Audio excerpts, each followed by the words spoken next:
Agora eu estou ouvindo isso aqui, né? Muito bem.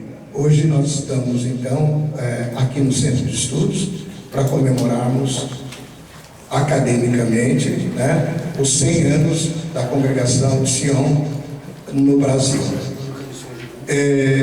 Neste primeiro dia, nós queremos primeiro compor a nossa mesa e convidaríamos para compor a nossa mesa o professor Dr. Padre Donizete Ribeiro, superior-geral, e o conferencista dessa noite, professor Padre Manuel, diretor do Centro de Estudos, e o professor Dr. Yves Chevalier, nosso convidado, que convidamos aqui para compor a nossa mesa. Tendo em vista a ideia de que os superiores, os fundadores de Sião vieram para o Brasil, e esse nosso ato acadêmico, nós convidamos todos para ficarmos de pé e entoarmos o hino nacional.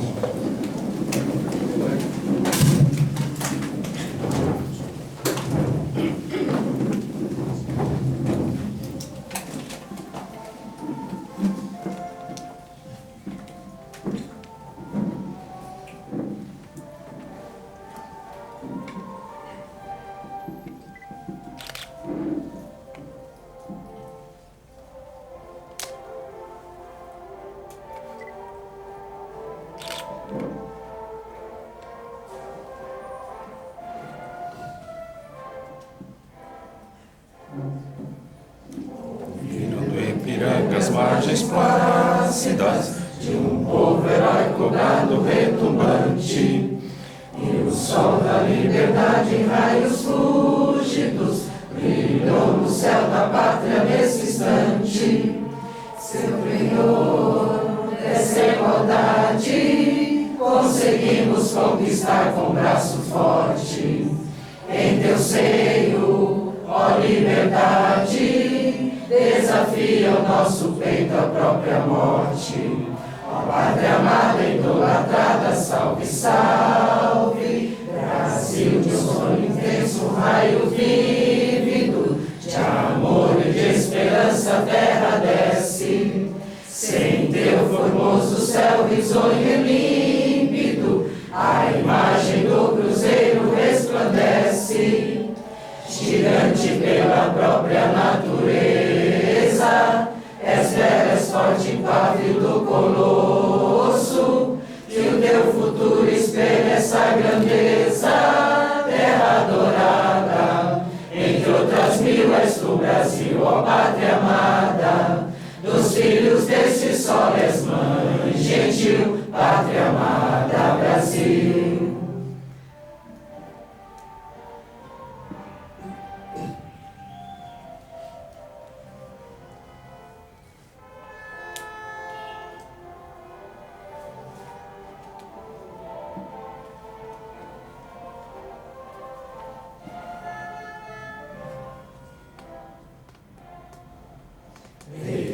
Eternamente berço esplêndido, ao som do mar e à luz do céu profundo, fulguras ao Brasil, florão da América, iluminado ao sol do novo mundo.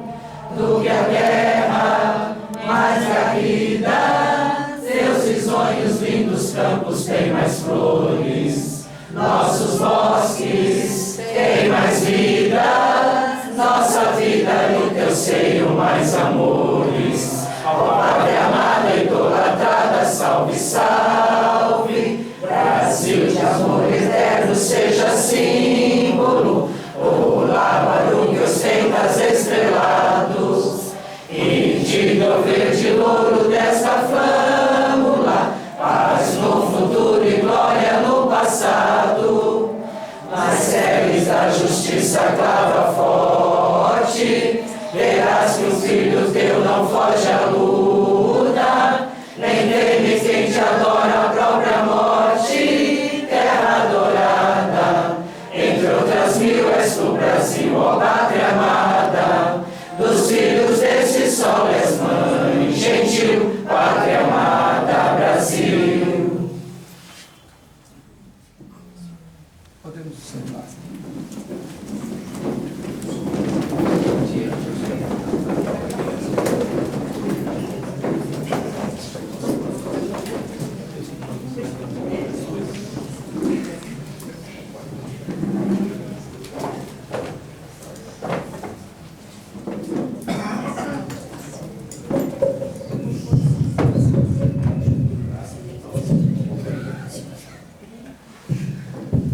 nós convidamos agora para a abertura desse ciclo de conferências o diretor do Centro de Estudos, Padre Manuel, para falar as palavras iniciais desse encontro desta noite. Boa noite a todos. Boa noite. É com muita alegria, muito prazer que nós recebemos todos aqui no Centro de Estudo e agradecemos já antecipadamente a presença de todos vocês. Nós abrimos hoje este simpósio sobre a história das origens da congregação dos religiosos de Sion e do seu centenário no Brasil. A motivação maior, como já está explícita no tema do simpósio, é a celebração dos 100 anos de presença de Sion em terras brasileiras. Nós já tivemos uma grande celebração no Santuário Nacional de Aparecida, com a presença do cardeal entre nossas comunidades paroquiais e colégios. Esta celebração de ação de graças evidenciou, sobretudo, um tipo de obra que a congregação realizou no decorrer desses 100 anos junto ao povo de Deus. E continua realizando até hoje. Este é um trabalho mais piedoso e prático, sobretudo no que se refere à educação escolar. Poderia então perguntar, mas isso é obra de Sion? Eu responderia, salvaguardando que a congregação sempre orientou seus membros a guardarem em qualquer trabalho o enfoque principal de Sion. Ou seja, todas essas atividades citadas devem ser inspiradas, motivadas por uma só coisa, por uma meditação constante da Palavra de Deus, iluminada pela tradição de Israel. E aqui eu gostaria de frisar, as atividades são motivadas pela meditação constante da Palavra de Deus, mas essa Palavra de Deus juntamente com a tradição de Israel. Isso faz a diferença. Desse modo, nós podemos ser Sion em qualquer atividade que exercemos, como igreja, seja em paróquias, colégios ou faculdades. Essa característica própria do Sion provém de nossos fundadores, Teodoro e Afonso Ratisbona, padres de origem judaica, que, inspirados por Deus, desenvolveram um apostolado na igreja, voltado principalmente para o povo de Israel. Essa predileção dos fundadores pelo povo judeu, no começo, sem a gente compreender bem, nos fez compreender ao longo dos séculos, com a evolução da congregação e da própria Igreja de Deus, que Jesus não rejeitou o povo judeu e nem tampouco a tradição judaica, mas ele veio para as ovelhas perdidas da casa de Israel, como nos ensina Mateus no seu Evangelho, e acreditamos como Sion que ele aprimorou a tradição judaica para enxertar nessa tradição sagrada todas as nações, como nos ensina Paulo na carta aos Romanos. Ou seja, ele vem para as ovelhas perdidas de Israel, ele aprimora a tradição de Israel e inclui nela as outras nações para que as outras nações possam ser salvas também. É o que nós, de Sion, acreditamos. Caríssimos, abrindo hoje esse simpósio no Centro Cristão de Estudos Judaicos, continuamos celebrando o nosso centenário, destacando desta vez o papel importante que esta casa, o Centro de Estudo, tem na divulgação direta do carisma de Sion na Igreja. Fundado academicamente há 6 anos, obra caçula da congregação, nesses 100 anos de história no Brasil, este centro tornou-se uma estivar, um lugar de estudo da tradição judaica e cristã. A segunda, sempre abordada a partir da primeira. Nós ensinamos aqui que, conhecendo a tradição judaica, podemos compreender melhor as Escrituras e a própria fé cristã. E aqui está o objetivo do Centro de Estudo: fazer os cristãos compreender e viver melhor sua própria fé.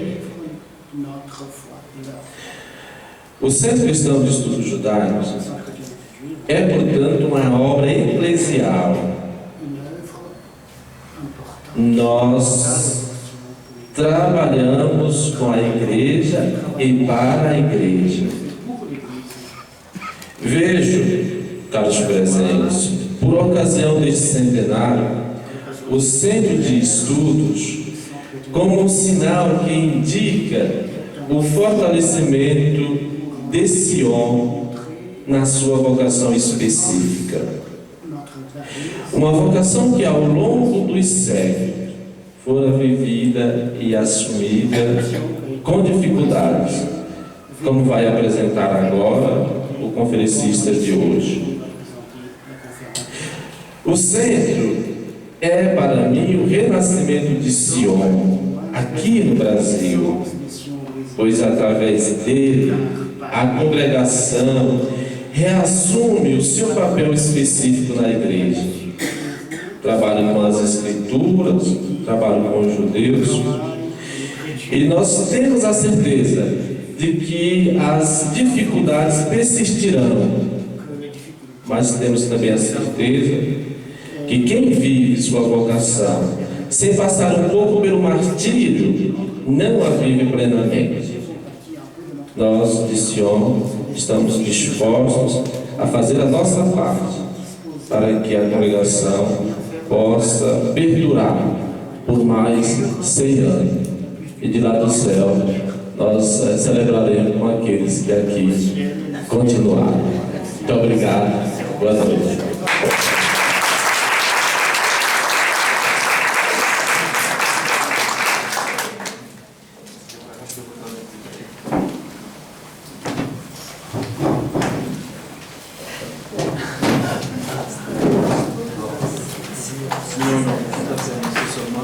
Então, gostaria rapidamente de fazer uma breve apresentação do conferencista, Padre Donizete Ribeiro.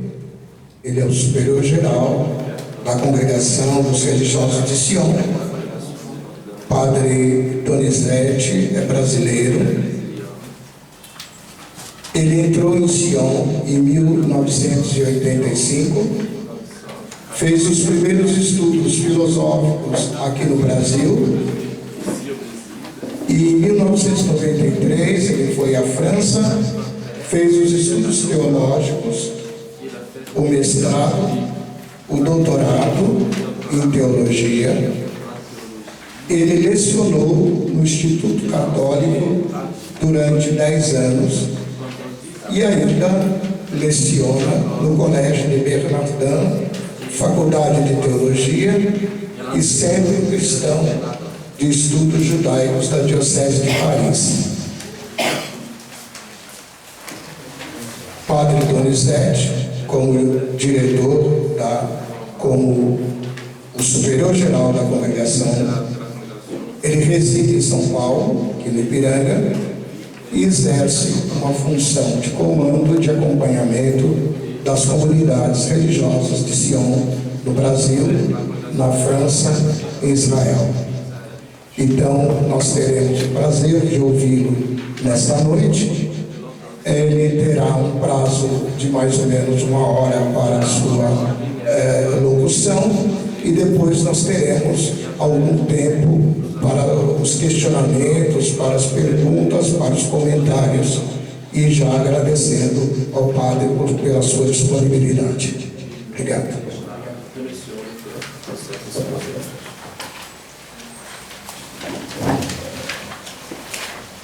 A minha exposição vai, no fundo, ser uma espécie de trabalho de porta-voz do trabalho, da pesquisa de Olivier Rodat, um francês que fez pesquisas sobre a história de Sion. O trabalho de Olivier Rodat cobre todo o período, eu diria, das origens da congregação até o Concílio Vaticano II. Essa pesquisa que ele fez foi publicada neste livro, Ensaio sobre o Filosemitismo Católico, entre o primeiro e o segundo concílio, um percurso na modernidade cristã. Vocês receberam uma folha com o título, que poderia ser o título geral desta exposição, do antissemitismo para ir além do filosemitismo. Antissemitismo, filosemitismo. Duas atitudes que se relacionam negativamente ou positivamente ao povo judeu. E o subtítulo, Sion, uma vocação específica assumida com dificuldades, isso encontra em parte na sua pesquisa, em parte num artigo que Olivier Rodat fez a partir das suas pesquisas nos arquivos que nós temos na nossa casa-mãe, em Paris, na rua Notre-Dame-des-Champs. Vocês receberam nesta folha com 2 pontos e uma conclusão. É muito simples de seguir. Primeiro ponto, um contexto geral, sobretudo francês, mas além do contexto francês, europeu, que é o mesmo contexto dos nossos fundadores, isto é, segunda metade do século XIX, e a segunda parte, mas digamos de maneira específica, a situação da congregação do início aos dias de hoje. Eu começo então pelo contexto geral. Nós estamos na França, na Europa, no final do século XVIII, início do século XIX, e algo que revelou, não só para os franceses, mas para todo o mundo ocidental, foi aquilo que se chama, e é o primeiro ponto A, l'affaire Dreyfus. L'affaire Dreyfus, que mostrou ao mundo o quanto a França poderia ser semita ou então antissemita. Quem foi esse Dreyfus? Foi um general do exército francês, judeu. No conflito entre Alemanha e França, ele foi acusado de traidor porque é judeu. E vocês têm as datas aí, de 1894 a 1906, portanto, durante 12 anos, ele sofreu um processo e perseguições, mas o caso de Dreyfus se tornou, se a gente fizesse uma comparação nos dias de hoje com o nosso mensalão, mas neste mensalão daquele tempo, toda a França se dividiu, porque tinha aqueles que estavam com Dreyfus e aqueles que estavam contra o Dreyfus. A França ficou dividida entre os Dreyfusards e os anti-Dreyfusards. Intelectuais se engajaram, escreveram e mostraram através da escritura a posição que eles tinham. Uns dizendo que de fato Dreyfus, porque judeu, foi traidor e deveria, em consequência, ser destituído do exército, responder a um processo, etc. E outros que diziam que ele não foi um traidor, e entre eles um autor que alguns podem conhecer, Émile Zola, que escreveu um pequeno panfleto publicado no jornal francês com o título J'accuse, eu acuso, e nesse pequeno texto ele diz por que ele defende Dreyfus. Em resumo, este affaire Dreyfus mostrou à França e ao mundo que era impossível ser neutro. Ou você era com Dreyfus semita e começava um interesse, digamos, pelo semitismo, e isto era minoritário, ou você era antissemita, tomando posição, condenando Dreyfus. Até um grande jornal católico como La Croix, que até hoje é o maior jornal católico da França, teve a sua postura bastante anti-Dreyfusard, contra Dreyfus. Esse é o contexto do final do século XVIII e início do século XIX. Termino com a affaire Dreyfus. Depois de 12 anos, ele foi reabilitado e reconhecido não culpado. Segundo ponto, e também de contexto geral, mais ou menos na mesma época, um pouco antes, nós temos o primeiro concílio, o Concílio Vaticano I, que durou justamente por causa do contexto europeu, das brigas entre os estados que pertenciam ao Vaticano, que também tinha esse nome, ao Papa, a Igreja, e os estados o Estado italiano. Justamente esse concílio começou e terminou rapidamente, e ele acabou não afirmando o que ele gostaria de afirmar, isto é, tomar uma posição a respeito do povo judeu. O que ele tomou como posição, que nós sabemos, foi uma afirmação, o dogma da infabilidade do Papa. É o que caracteriza, digamos, este concílio. Mas a respeito dos judeus, ele não tomou posição por causa justamente da falta de tempo e do fim dos estados pontificais. O interessante é, se nós olhamos do ponto de vista da questão judaica, nós estamos num momento difícil, aonde a igreja já tem um grande histórico de posição normalmente antissemita com relação ao povo judeu. E aqui eu aproveito para apresentar o Yves Chevalier, que está aqui à minha esquerda.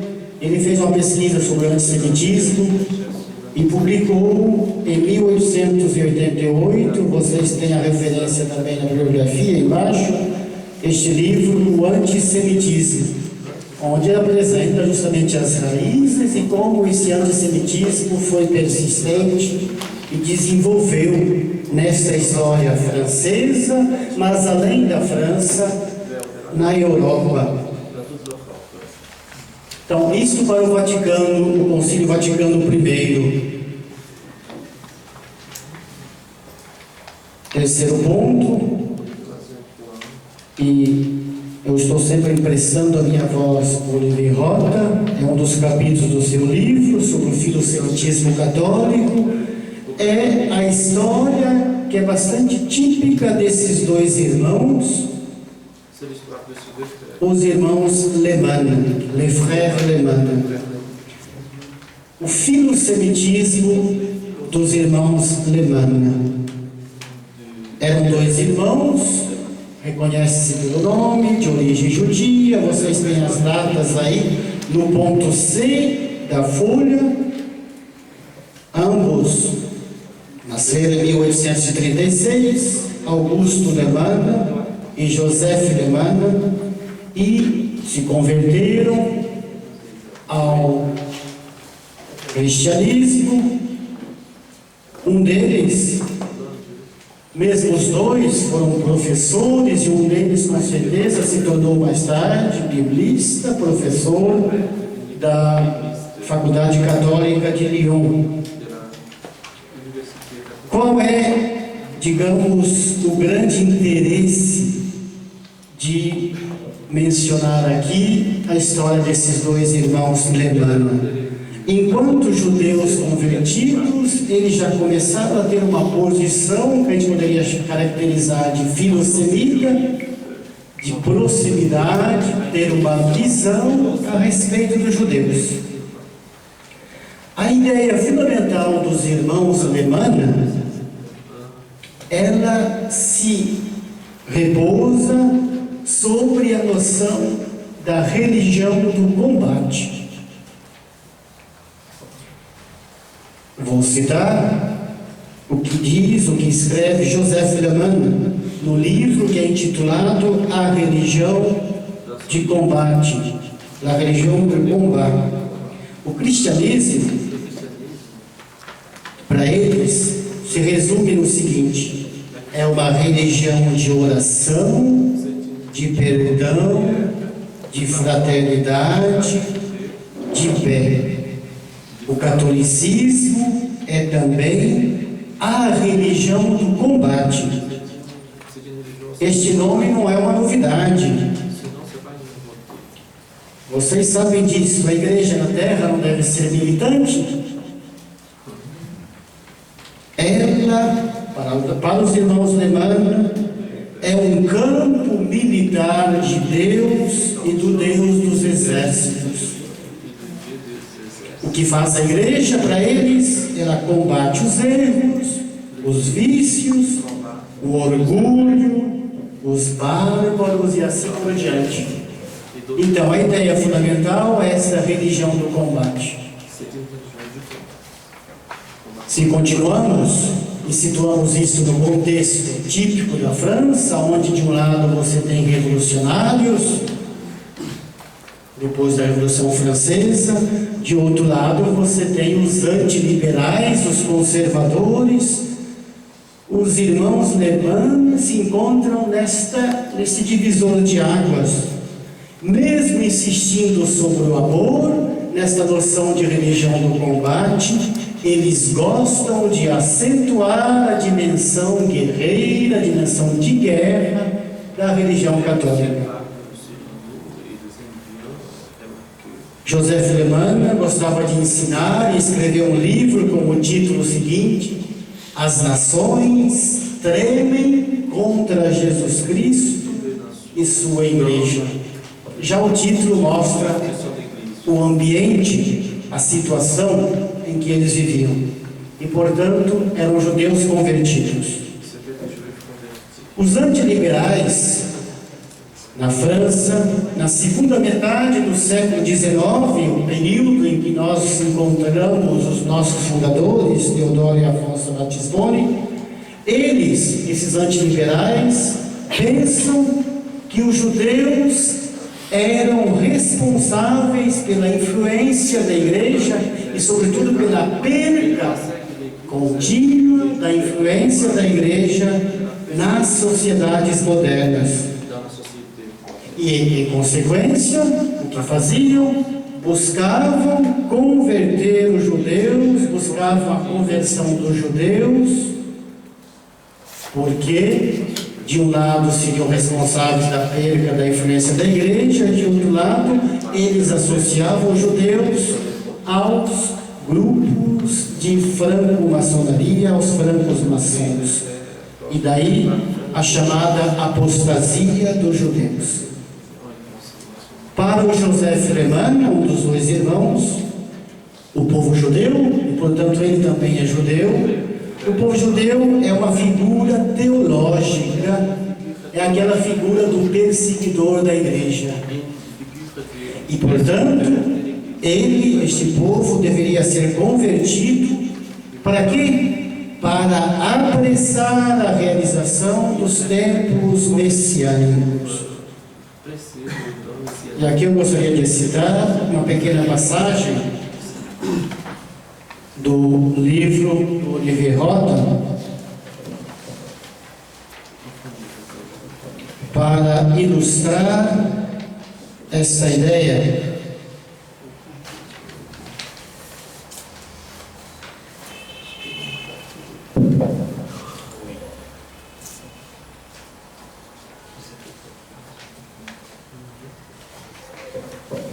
Se estivéssemos na França, a gente diria: o silêncio está cantando uma canção.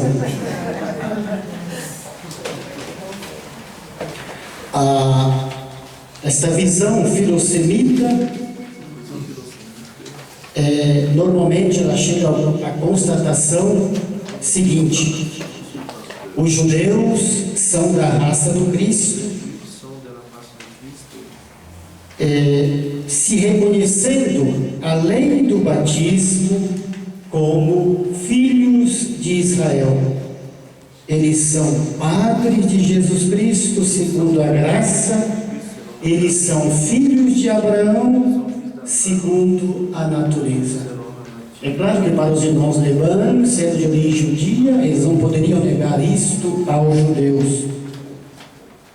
Os irmãos Leman dirigiram uma parte dos seus estudos, da sua pastoral, dos seus esforços, para tentar então formular uma ideia, uma tese, essa noção do filosemitismo, que buscasse valorizar o povo judeu.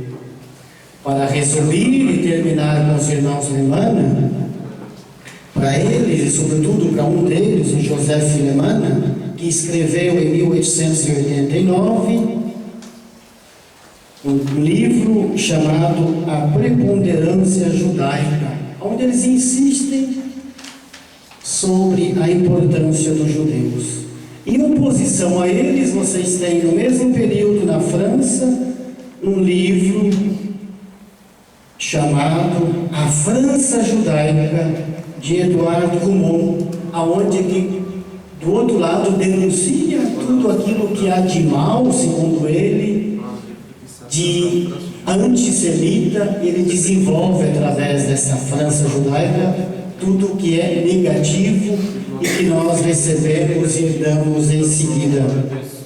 Portanto, as duas obras, Leman de um lado, Drummond do outro, revelam, por assim dizer, aquilo que a gente encontra, ou vai encontrar em seguida, no Affaire Dreyfus, que eu fiz a introdução. O mundo, sobretudo ocidental, com a Dreyfus, se divide entre os semitas e os filosemitas. Mas pouco a pouco há essa passagem da inimizade, do antissemitismo em direção de um filosemitismo. E essa é a contribuição principal dos irmãos Leman. Do ponto de vista judaico, e é interessante, há um rabino francês chamado Julien Weil, que escreveu um livro, A Fé de Israel, tratado sobre a doutrina do judaísmo. Ele, que discutiu muitas vezes com um padre jesuíta chamado Bon Sylvain, que enquanto jesuíta, padre, também buscou ensinar, desenvolver uma compreensão do povo judeu, com algumas afirmações que não estavam corretas, mas este rabino, discutindo-se, buscava dizer qual era a essência, qual é a fé de Israel, qual é a doutrina dos judeus. E mais uma vez eu vou citar uma pequena passagem para tentar mostrar do ponto de vista judeu como isto se situa. Weil diz: o judaísmo tem o direito de sublinhar, de afirmar o seguinte: o cristianismo o destruiu um pouco, mas ao inverso, um dia virá em que uma porção grande, mesmo se numericamente pequena, das igrejas, que haverá um espaço, um lugar reservado ao judaísmo, e nesse sentido o judaísmo vai completar aquilo que ainda falta ao cristianismo. Esse mesmo rabino publicou um livro chamado O Judaísmo, onde ele mostra justamente por que é que há tanta raiva, tanta violência, tantos atos de antissemitismo contra os judeus.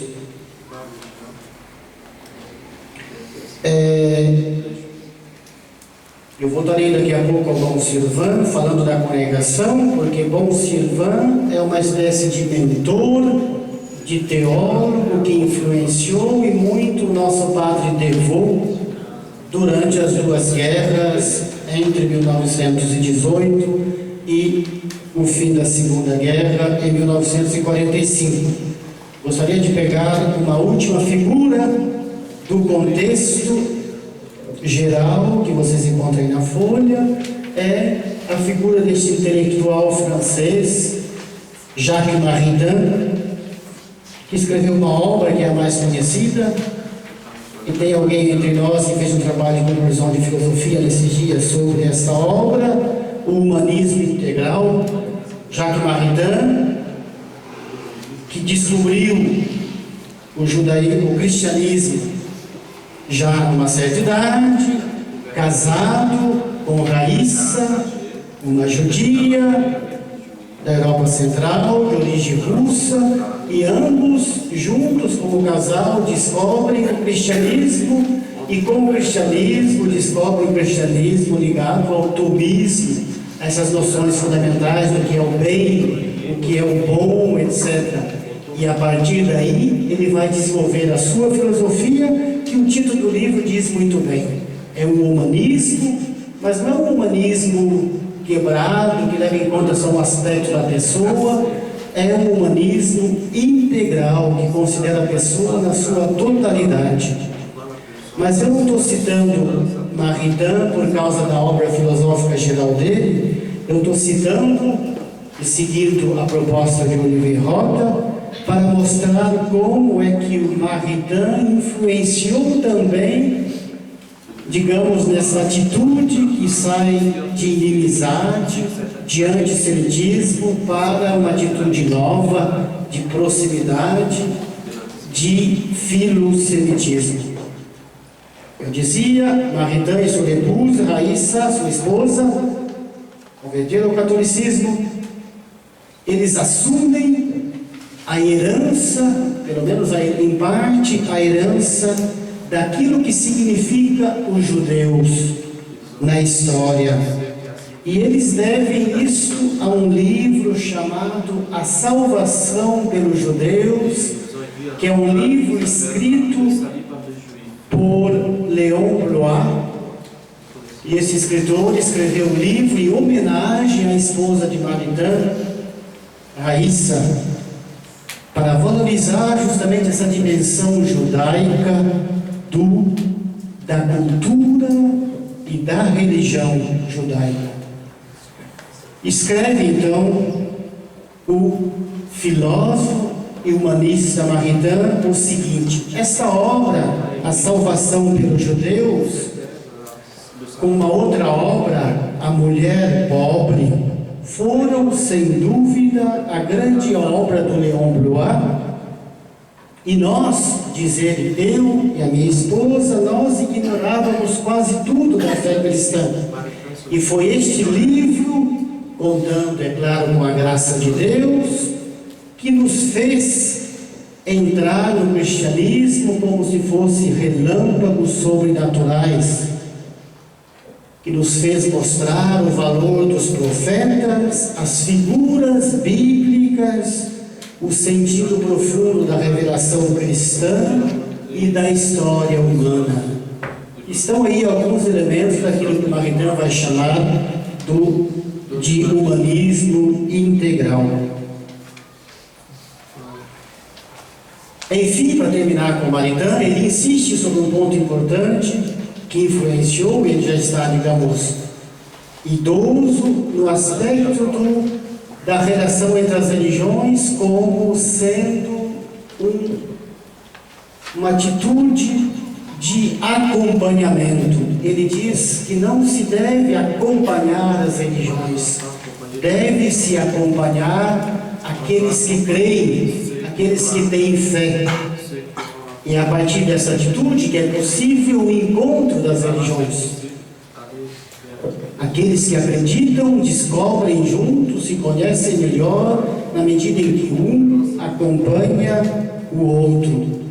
Maritain, no fim da sua vida, escreveu um livro chamado A Igreja do Cristo, L'Église du Christ, em 1970, onde ele afirma claramente que entre as diferentes dimensões da igreja, ela não pode existir sem aquilo que ele chama o mistério de Israel, que é o título de um outro livro do Maritain, o mistério de Israel.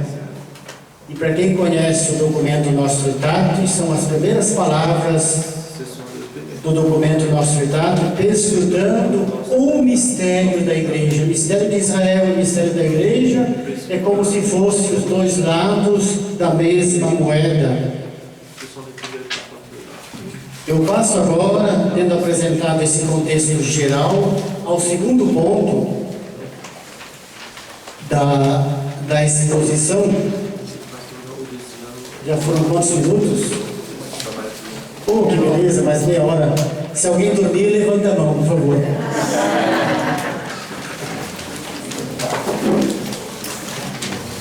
Eu entro agora, depois dessa introdução geral do contexto francês, naquilo que Olivier Roda caracteriza no seu artigo, e que é o subtítulo dessa folha, a vocação, uma vocação específica, assumida com dificuldades. É o segundo ponto. Eu gostaria de mostrar através do artigo dele como é que a congregação evoluiu.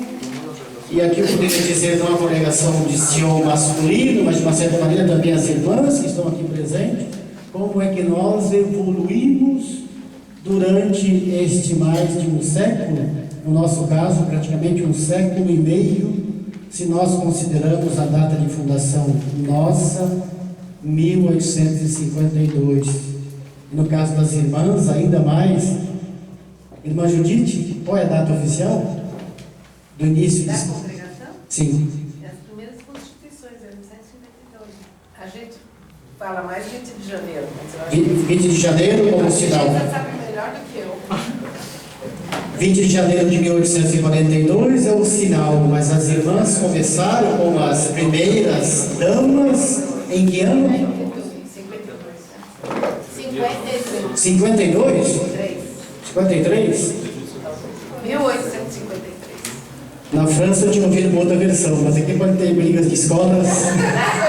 Na França, qual é a versão? Começa um pouco antes, acho que 48, me parece, mas tudo bem. Ah, bom, Como no nosso caso também, alguns situam 55, eu prefiro situar em 52. Isso era para pequena anedota. Entrando no artigo, então, do Olivier Rota, que é o ponto 2. As vossas origens de Olivier Rota, tem ponto que a gente pode discutir, mas eu acho que eu tenho que ser honesto e tenho que apresentar tal qual ele, Olivier Rota, apresenta a sua pesquisa nesse artigo, como eu tentei fazer no primeiro ponto, para o contexto geral.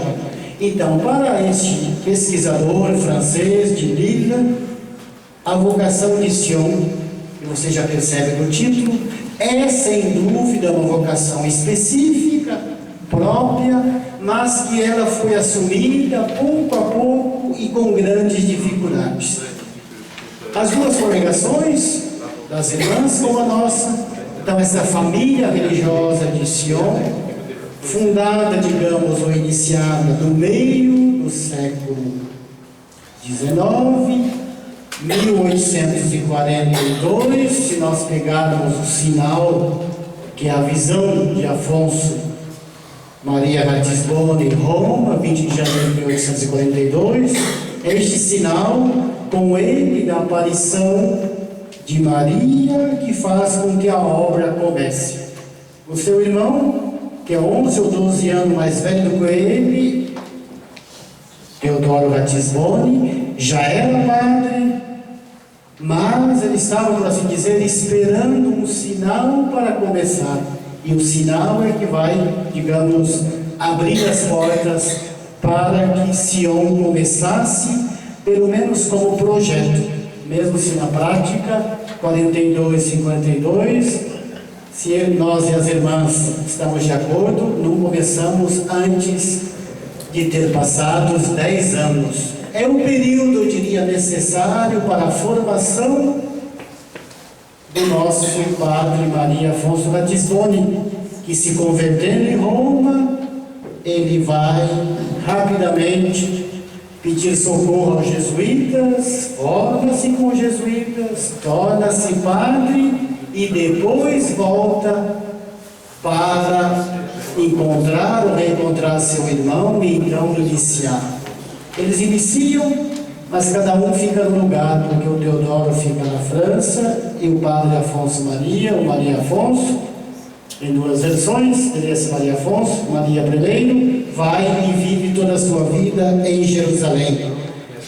Então, voltando ao artigo do Olivier Rota, nós começamos, nos dias do Olivier Rota, os religiosos de Sion começam em 1952, ele coloca a data de preferência 1855, que é a data da aprovação, digamos, das primeiras grandes linhas, da primeira regra pelo cardeal de Paris.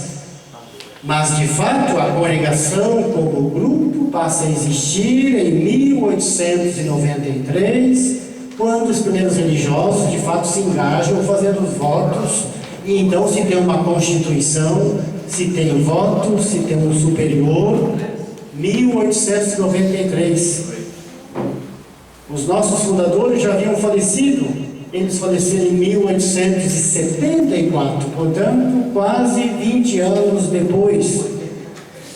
É o primeiro ponto, as nossas origens. Se para as irmãs elas desenvolvem rapidamente e não há grandes dificuldades, para nós, os primeiros, vamos dizer, 30 anos são de grandes dificuldades.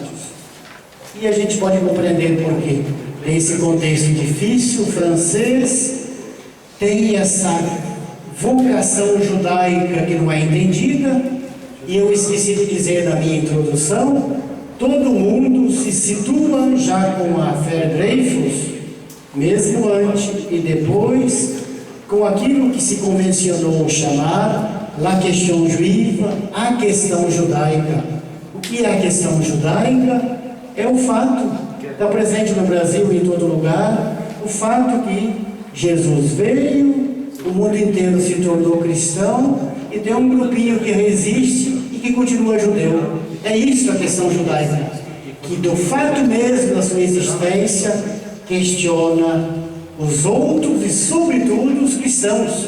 Ora, num mundo de cristandade, numa sociedade onde praticamente quase todo mundo, é o caso das sociedades modernas, são marcadas pelo cristianismo e se consideram cristãs, a questão judaica é realmente a grande questão, é o grande questionamento. Como não aceita o Messias? Como continua judeu? Por quê?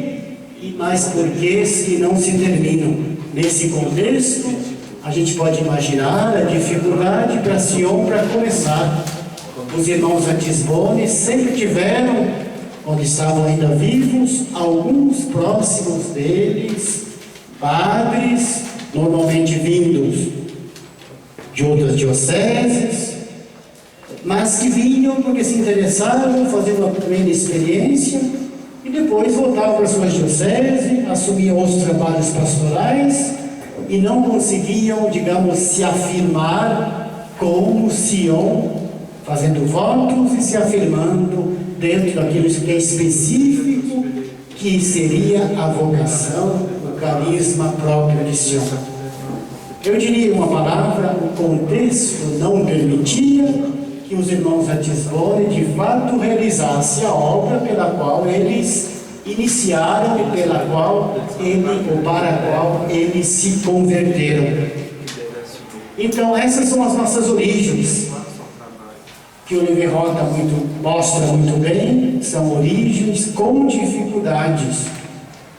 Isto vai praticamente até o início da Primeira Guerra Mundial, até 1914. Os primeiros padres vieram para o Brasil em 1912. Tem um PowerPoint bonito aí fora que espera para vocês poderão ver imagens da história de Sion, um resumo, situar alguns nomes, colocar os nomes em algumas fotos de rostos recentes, já falecidos, uns com cabelos e agora careca, mas que se inscreve na história de Sion. Ora, os primeiros vieram em 1912, por isso estamos celebrando o nosso centenário. Em 1912, essa questão da vocação específica ainda não está bem clara, bem definida para nós. A questão judaica continua sendo uma questão. Além disso, e tem uma outra estudante de Estrasburgo que fez umas pesquisas sobre o período da Primeira Guerra. Ela pesquisou os nossos arquivos em Paris e ela fez uma lista de todos os membros de Sion, postulantes, noviços, religiosos, padres que foram para a Primeira Guerra e que não voltaram. E é impressionante, são muitos. Então a Primeira Guerra mutilou a Europa, mas também acabou com muitas congregações, de uma certa maneira nos impediu um primeiro desenvolvimento. Então nós ficamos ainda nesta origem, ou nestas origens difíceis, que em resumo nós podemos dizer são os primeiros 50 anos da história do Sion masculino. No caso do Sion feminino é um pouco diferente. Em 1912 as irmãs já se desenvolveram bastante, já estão presentes em muitos lugares do mundo, inclusive em Jerusalém, Costa Rica, Brasil, e alguns desses lugares como Costa Rica e Jerusalém, as irmãs já estavam presentes, mesmo no período do tempo em que o padre Teodoro e o padre Maria Afonso ainda eram deste mundo. Houve um grande desenvolvimento. Para o Olivier Rota, somente em 1925, com a chegada do padre Devaux como superior geral, é que essa situação, eu diria, meio indefinida e dificuldades da nossa congregação vai ser esclarecida. E ele chama, a segunda parte do seu artigo, uma retomada em mãos da congregação entre as duas guerras, de 1914 a 1945. O padre Levô, durante esse período, ele foi eleito superior-geral. E é claro que, como superior-geral, era da sua responsabilidade ver a situação em que se encontrava a congregação.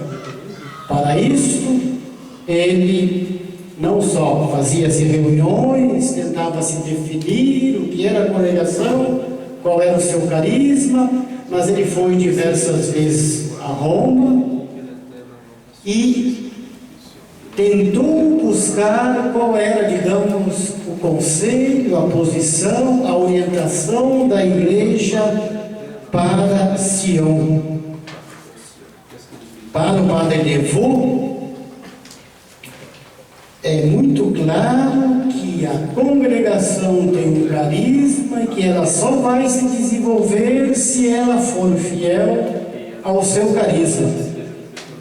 Então, para ele, qual é o carisma?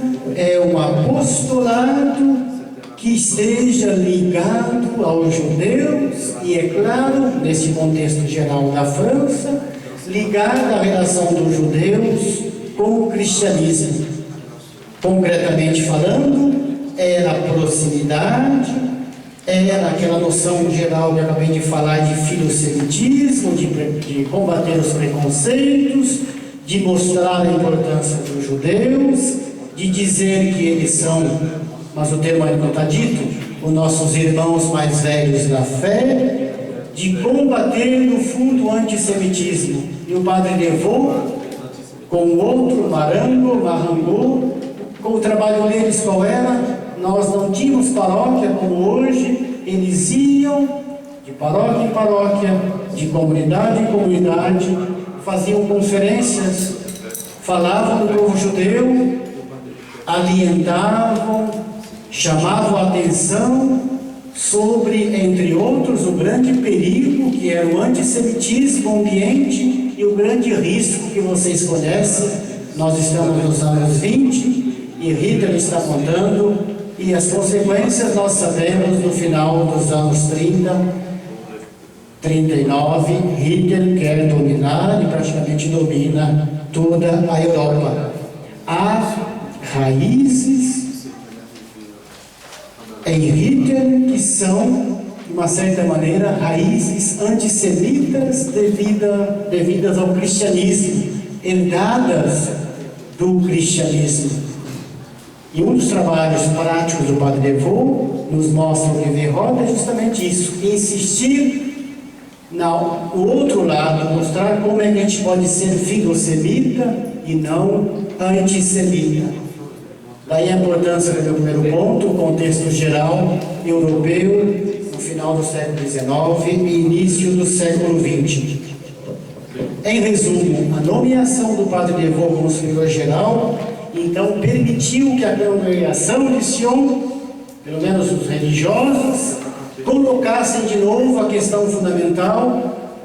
O que é a questão judaica? Como é que nós nos posicionamos com relação aos judeus?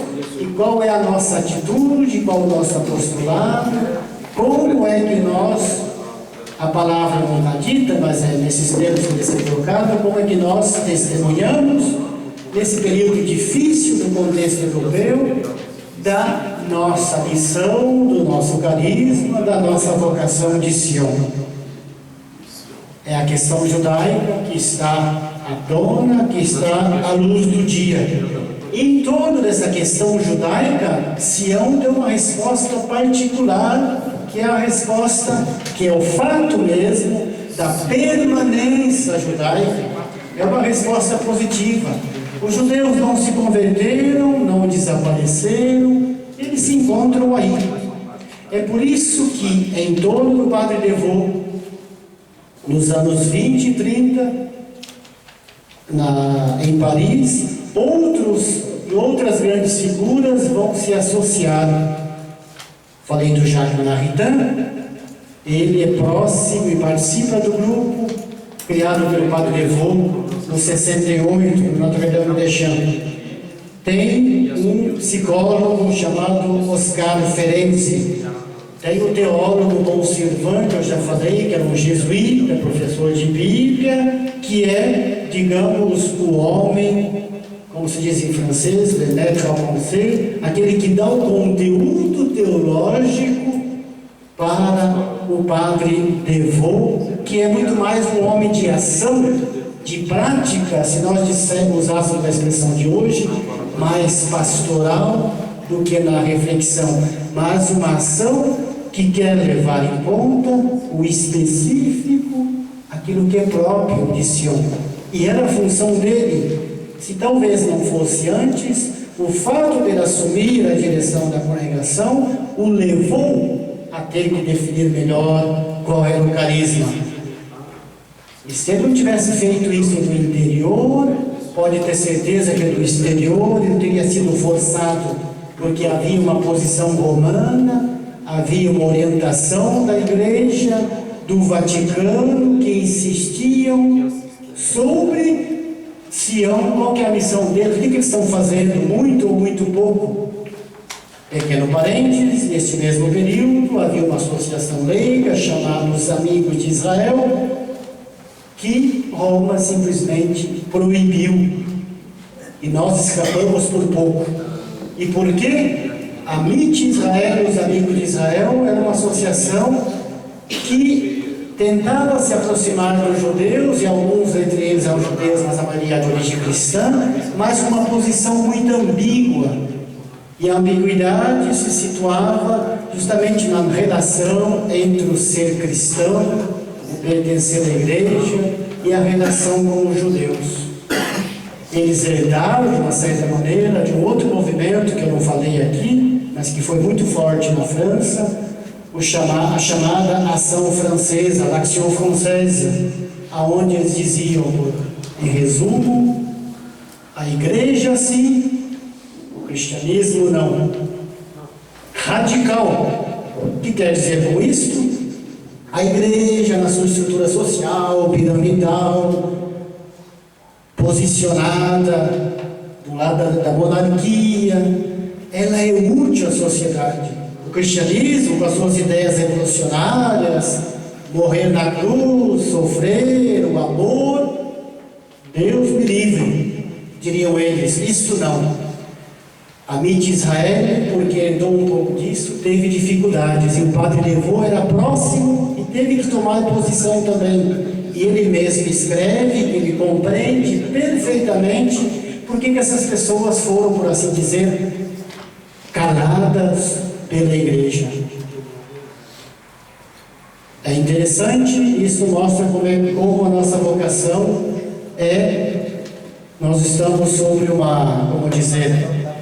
como uma corda bamba, ou então um fio da navalha. Não é fácil. Nesse período, primeira metade do século XX, ainda era muito mais difícil.